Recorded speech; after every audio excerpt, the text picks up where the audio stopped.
Ćao i dobrodošli na kanal MamaTube. Moje ime je Dragana, za vas koji ne znate i hvala vam što me gledate. U današnjem videu saznaćete nešto više o meni, generalno, i nešto više o periodu trudnoće.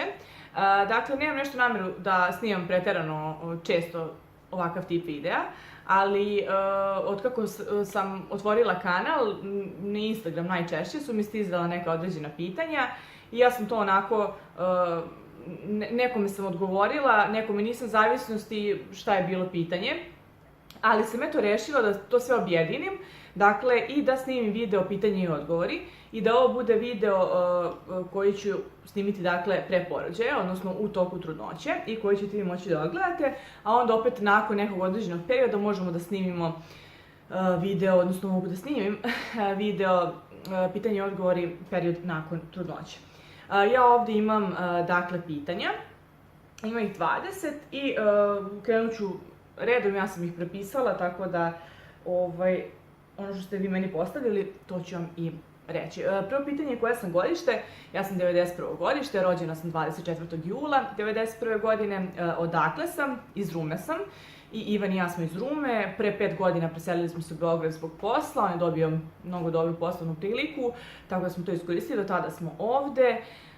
Evo, znači 5. godina i konačno, eto, uspeli smo da uzmemo i svoj stan. Jedva čekam da se preselimo, dakle, dok vi ovo gledate, mi ćemo ga verovatno već renovirati, ali, eto, čisto i to neka, onako, usputna informacija. Sljedeće pitanje, da li bih opisala trudnoću kao blaženo stanje? Opisala bih trudnoću kao nešto što se na kraju nevjerovatno isplati. Svaka mučnina, svako povraćanje, svaka glavobolja, svaki bol u nogama, u leđima, sve se to na kraju isplati, mnogo više. Imate nešto najvrednije za ceo život, tako da trudnoće kao trudnoće, ne mogu da kažem da je to sam taj period najlepše stanje. Naravno da postoji period kada uživate i meni to zaista bio te neki 5., 6. i 7. mesec, kao verovatno i svima, budući da je taj period onako najmirniji. Ali ne mogu da kažem da prosto je nešto najdivnije. Ja sam prvo 4 meseca jako povraćala, nisam uopšte imala energije. Kasnije, mislim, sada, u ovom periodu, ne mogu baš dobro ni da spavam. Svašta nešto, svakim danom jednostavno rode se neki novi simptomi sa koje vi niste znali i koji vam svakako ne prijaju i otežavaju vam to neko svakodnevno funkcionisanje. Ali opet kažem, sve se to nekako zaboravi i ja kažem, ja se bukvalno već ne sećam onih mučnina i povraćanja sa početka trudnoće.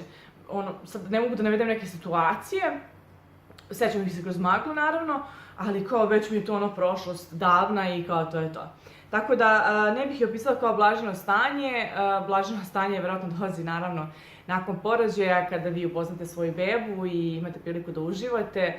Tako da samo stanje kao stanje nije lako. Verujem da u stvari možda nekome je lako, zavisi, svako ima drugačiji period trudnoće, period porođaja i nakon toga.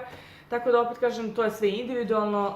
Meni je onako zbog tih povraćanja, mučnina i tih nekih promjena bilo malo teško, ali kažem, sve se to zaboravi, tako da, eto, guramo dalje i čekamo bebu.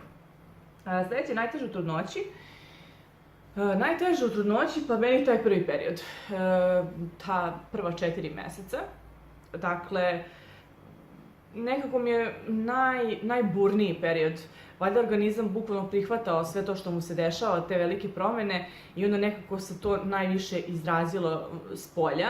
Dakle, na mene fizički, u smislu, kažem, tih mučnina, povraćanja, u smislu da nekako zaista nemam snage nekada da spremim sebi da jedem, da sam potpuno bezvoljna, svašta nešto, i to mi je bukvalno bilo najteže. Sada, u trećem trimestru, drugi trimestar mi je stvarno bio laganica, a sada u ovom trećem trimestru jeste da idete često da mokrite, da malo teže možete se namestiti da spavate, ali nekako nemam, i dalje sve radim, i dalje funkcionišem super, ja i dalje sve radim sama po stanu, i dalje sam redovno ovde i snimam i teram se da budem što normalnija, iako to drugo stanje svakako nije baš normalno.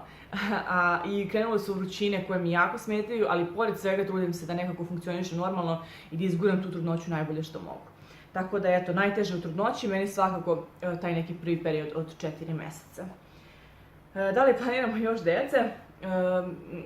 Ja ću vam reći planiramo, mislim rano mi je sad nekako i da pomislim da ostanem trudna, zato što trenutno se nisam ni porodila i moji neki planovi naravno da imam još dece, bar još jedno, tako da eto, mogu da kažem da planiramo, ali niti znam kada će se to desiti, niti planiram trenutno kada će se to desiti.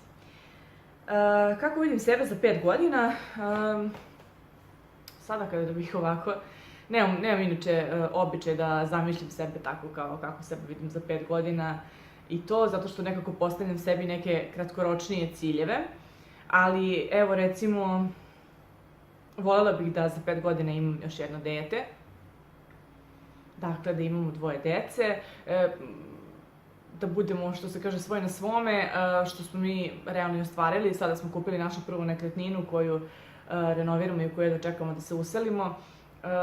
Tako da, dakle, vidim nas u našem stanu sa još jednim detetom, da Ivan ima odličan posao. Nekako ja, kako vidim sebe za 5 godina, bukvalno gledam u množini, jer nekako mi smo jedna celina i vrlo često kada me neko nešto pita i uvijek odgovaram i za Ivana, odnosno nekako smo povezani i nekako mi sve ide jedno s drugim.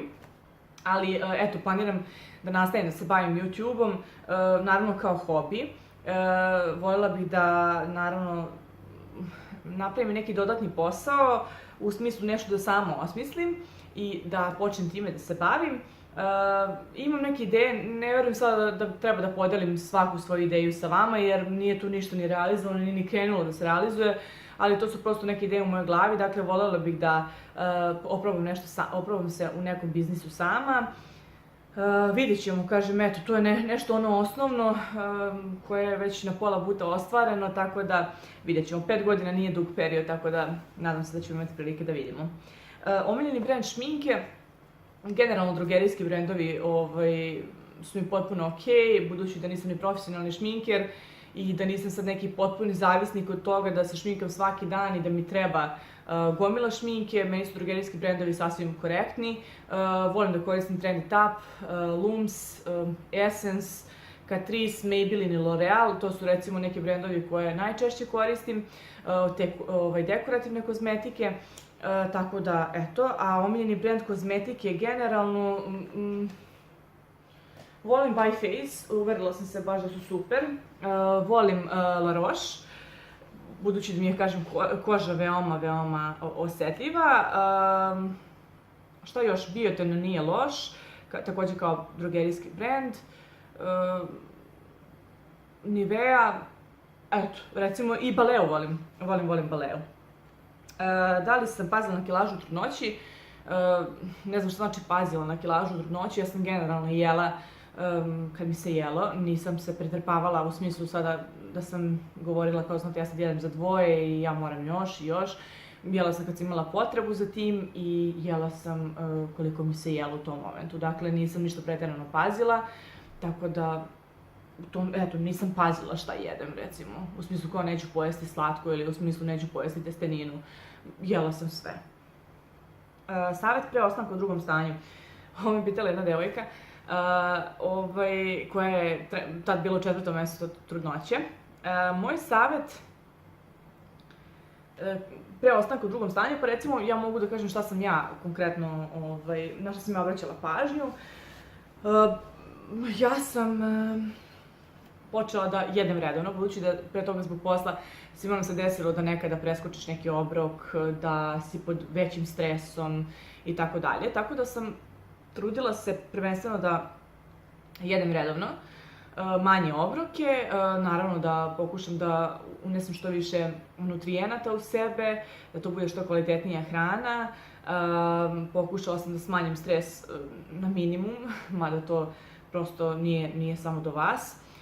Redovno sam spavala, gledala sam da imam 8 sati sna, budući da ja nisam, kažem, neko ko je pio i pušio pre trudnoće, prosto nisam imala šta da prekidam u tom smislu, ali svakako bih savjetovala devojkama koje piju i puše da to jednostavno izbace. Mislim, ne volim sad da kao ja nekome da pametujem nešto i da ja ne znam šta propovedam ovde, ali svakako znate da to nije dobro ni za vas, naravno da neće biti dobro ni za bebu, odnosno plod u tom momentu. Tako da, to je navika koja bi trebali da se rešite, da počinjete da živite malo zdravije. Ja sam počela pijem folnu kiselinu, naravno jedan bitan korak je vrlo da odete na pregled kod svog ginekologa, da izvršite analize, da ga uputite u to da želite da ostanete u drugom stanju, da rešite probleme ukoliko ih imate, dakle mislim neke cistice ili neke upale i tako dalje, tako da tek onda, što kažete, prijavite na posao. Takođe sam ja pratila bazalnu temperaturu, malo sam se bavila time, čitala sam iskustva i tako dalje. Ništa specijalno, ja kažem, nisam radila pre ostanka u drugom stanju, ali sam voljela da budem informisana i da znam da je sa mnom sve u redu, da mogu prosto da se pozabavim time. Da li ću snimati sa Ivanom? Verovatno ne, Ivan ne voli uopšte eksponiranje, ni u kom slučaju, vrlo retko se i slika. Tako da, eto, sa te strane ne verujem. Jednom sam bila blizu da ga nagovorim, ali mislim da nema ništa od toga. Mada vidjet ćemo ko zna u budućnosti šta će se dešavati. Ja poštujem, uglavnom to je njegovo, tako da, eto. Da li ću snimati svoju bebu? Ne znam šta bih vam rekla na ovo, baš me i drugarica pre neki dan pitala ovo pitanje. Verujem da nekada hoću, ne verujem da će to uopšte biti ovaj početni period, u smislu da je previše nešto eksponiram. Biće možda koja slika tu i tamo, opet kažem, ne znam kako ću se osjećati po pitanju toga. Ne želim da sad kažem kao apsolutno hoću, pa da onda kasnije shvatim da to nije najbolje i onda sama pogazim ono što sam rekla. Tako da ću da sad ostaviti to otvoreno, ne verujem da ću snimati u tom nekom početnom periodu, par meseci, ali vidjet ćemo prosto kako ću se osjećati, tako neka to ostane. Da li se plašim porođaja? Ne znam. Ja mislim da se ne plašim, zato što za sada onako ne drma ništa. Možda kad se to još bude približilo, sad idem na CTG, nemam kontrakcije, tako da ono kao još mi je to sve daleko. Ne kažem da mi nije neka doza treme, da ne osjećam neku dozu treme, ali više mi je to neizvesnost, zato što ne znam kako to izgleda, zato što ne znam šta me iščekuje, tako da nemam neki kao strah da ja sad paničim ili da ću paničiti kad to dođe, ali eto, samo mala trema. Da li sam prihvatala savjete drugih ljudi? Ne. Nisam prihvatala savjete drugih ljudi, sem naravno doktora.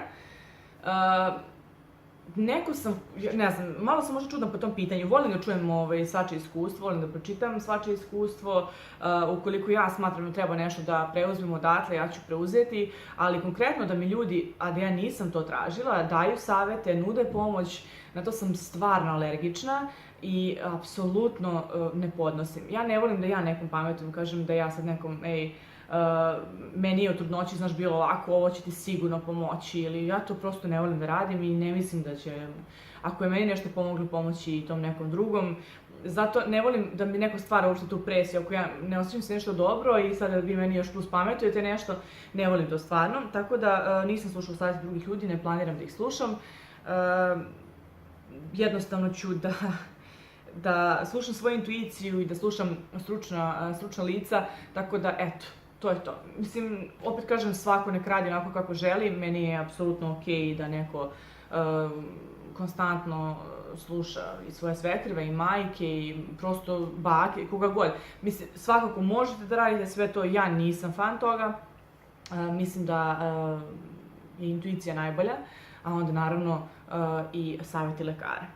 Jer ovako, znači vi ćete čuti različitih 30 teorija na istu temu, prvo što ćete se vi pogubiti, drugo probat ćete 3 teorije, moguće da nijedna ne uspije, onda ćete opet ići kod lekara, do tada ste vestovali dragocenog vremena gomilu. Tako da, prosto svako radi onako kako osjeća. Koji su ti planovi nakon porođaja? Planovi nakon porođaja u smislu snimanja, verovatno, jesu da napravim pauzu. Ta pauza ne bi trebala da traje duže od 2 meseca, bar onako kako ja vidim i nekako planiram. Možda se i pre, dakle, vratim, ali gledat ću da tu pauzu ne osjetiti tako što ću snimiti ove videe Tako da, eto, pravim pauzu svakako. Ne želim da snimam nakon porođaja, želim da se ja prvenstveno oporavim, da mogu da se posvetim svom detetu kako treba i onda nakon toga ćemo da se opet vidimo i da snimamo neke nove teme. Koji telefon imaš? Imam Samsung Galaxy S7. S7, da. Da li ću više snimati šminku tutoriale, definitivno ne. Ja nisam ni snimala to do sada i neću snimati iz prostog razloga što ja to ne znam da radim. Ono kako ja našminkam sebe jeste da stavim puder, eventualno, znači kada kao radim neki full make-up, stavim primer, stavim puder, korektor gde treba, uradim obrve, stavim maskaru i stavim nešto na usne, malo highlighta, nekada rumenilo, nekada ne, nekada stavim bronzer, nekada ne. Apsolutno, kažem, to je sve što ja znam da uradim, poprskam fiksator i to je to. Tako da, mislim da ne bi mene puno naučili. Nemam neku sada želju da ja sada odem na neki kurs, da postanem neki profesionalni šminker. Volim da testiram proizvode i da ih predstavim vama onako kako meni oni koriste, odnosno kakav sam ja utisak stekla. Znači kao neko ko jednostavno samo koristi proizvode, isto kao i vi, samo što ću ja to podeliti sa vama na ovaj način, pa ukoliko nekome pomogne, naravno to je još bolje. Da li na domaćoj YouTube sceni, šta misliš da li na domaćoj YouTube sceni ima glume i drame? Ja sebe ne znam koliko mogu da smatram domaćom YouTube scenom, budući da sam prilično anonimna i da i dalje imam samo malu grupu ljudi koja me prati i ne kažem to mi je okej, potpuno super, nego youtubere koje ja pratim domaće su zaista onako da kažem uspešni i nekako ono što ja pratim od njih jesu stvari prosto koje su meni korisne. Ne pratim lupam sad svaki vlog od te iste osobe ili pogledam nekakav tematski video koji mi se sviđa. Ne kažem, vidim da i po komentarima i po Insta storijima, da, to je sad onako postalo dosta in, da se dosta onako indirektno pljuju, da kažem, po Insta storiju i to sam par puta primetila, to mi je onako baš smešno. Ali verujem da ima, naravno kao ljudi su prosto takvi da nekada će nekome da zavide, bit će možda ljubomorni na nešto, bit će im krivo i tako dalje, sve je to ljudska priroda, ja ne osuđujem, kažem, opet naravno svi treba da se, da kažem, podržavaju međusobno i to treba da bude bitno, a ne koliko ko ima subscribera i koliko je ko dobio plaćenih saradnji i slično. To apsolutno ne treba da bude bitno, ali kažem, ukoliko ljudima to jeste bitno, neka raspravljaju o tome, ja nisam taj tip. Aha, i još jedno pitanje, šta želiš od svog kanala u naredne 2 godine? Joj bože. Pa, voljela bih da u naredne 2 godine imam bolju opremu za snimanje, dakle da malo uložim u to. Naredne 2 godine, što se mene tiče, sad ovako deluju daleko i u tom nekom periodu naravno voljela bih da mi poraste broj pretplatnika, jer bi mi to dalo motivaciju da uložim u opremu. Kada bi broj pretplatnika ostao ovako isti, mislim da ne bi bilo potrebe da uložim u opremu. Trudila bi se naravno da izbacujem i dalje videe redovno, da editujem što bolje, da nađem neke nove teme, svašta nešto, naravno da bi se trudila oko toga, ali sada konkretno da li bih dala na DSLR, stativ, ring light, backdrop, da li bih dala ogromne pare, par hiljada evra na to, mislim da ne bi. I mislim da ne bi niko u tom slučaju. Ali ukoliko bi videla progres na svom kanalu, dakle ako ostanem redovna, i da mi se to vraća, broj pretplatnika, ljudi komentarišu, gledaju moje videe, broj pregleda, zaista bi mi to dalo motivaciju da uložim u to i da se naravno poboljšam mnogo. Eto, voljela bih da moj kanal, dakle, ima određen broj subscribera za 2 godine, ne znam da li je to 10.000. Eto, recimo, ako sada treba da kažem neki određeni broj, neka to bude 10.000, meni bi to bilo idealno da uložim potpuno u novu opremu i da se malo više posvetim tome, pa što da ne, kažem da taj neki hobi bude onako baš na nekom zavidnom nivou. Eto, to su bile pitanja koja su meni postavljena. Mislim da da su potpuno korektna, nije ništa preterano zadiranje u intimu. Kažem, opet ja se ovdje bavim trenutno periodom svoje trudnoće, najviše, tako da eto, pitanja su bila dosta na tu temu. Dešavalo se da jedna osoba postavi 3 pitanja, tako da, budući da znate da nemam ni puno subscribera, tako da sam i to uvrstila. Eto, kažem, to je nešto onako osnovno o meni, mogli ste da saznate sada, tako da bit će kažem, jedan video i nakon perioda porođaja, kada prođe to sve nešto, pa ukoliko budete tada imali pitanja, eto, imat ćete priliku da ih postavite. Eto, nadam se da ste uživali u ovom videu, svakako mi pišite u komentare, ukoliko imate još neka pitanja, rado ću vam i tamo odgovoriti i ukoliko volite moje videe, pretplatite se na moj kanal. Uživajte i vidimo se u narednom videu. Ćao!